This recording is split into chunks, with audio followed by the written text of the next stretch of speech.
Member, ওরা সবসময় বলতো না ভিডিও করিস না, ওই জিনিসটা খুব ভালো না। তো আমিও কিছুদিন করার পরে ভাবলাম হ্যাঁ, যখন আমার ফ্যামিলি মেম্বাররা তো বলছে তখন আমার ওদের কথা শোনা উচিত। তো এই জন্য আমিও ডিমোটিভেট হয়ে ভিডিও পোস্ট করা বন্ধ করে দিই। তো কিন্তু আমি নিজেকে কখনো ওই জিনিসটা থেকে আলাদা করতে পারিনি। আমি সবসময় ভাবতাম যে না, আমি ভিডিও করতে চাই, আমার মন থেকে ভিডিও করতে যে ইচ্ছাটা, আমি যাতে চেষ্টা করি, হয় কি হয় না সেটা তো আলাদা ব্যাপার, কিন্তু আমি চেষ্টা করতে চাই। আর অনেক বারই আমি চেষ্টা করেছি, ভিডিও পোস্ট করেছি, কিন্তু ওটা হয়নি, ফেলিয়ার যেটা আমার কাছে এসছে, অলওয়েজ ফেল। তো সেটা ফেল তখনই বলে যখন ট্রাই করে আমি ফেল করি, বাট এটা তো আমি ট্রাই করিনি। 2-3 বার পোস্ট করেছি, তারপর ডিমোটিভেট হয়ে গেছি, তারপরে আমি পোস্ট করা বন্ধ করে দিই।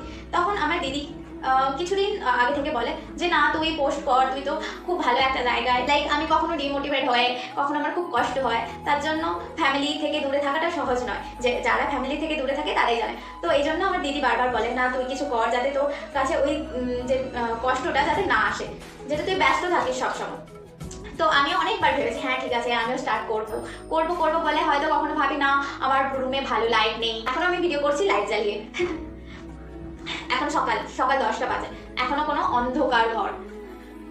তো এবারে আমি ভাবলাম যে না, এবারে তো 2025 বছরও চলেই গেল, আর 1 মাস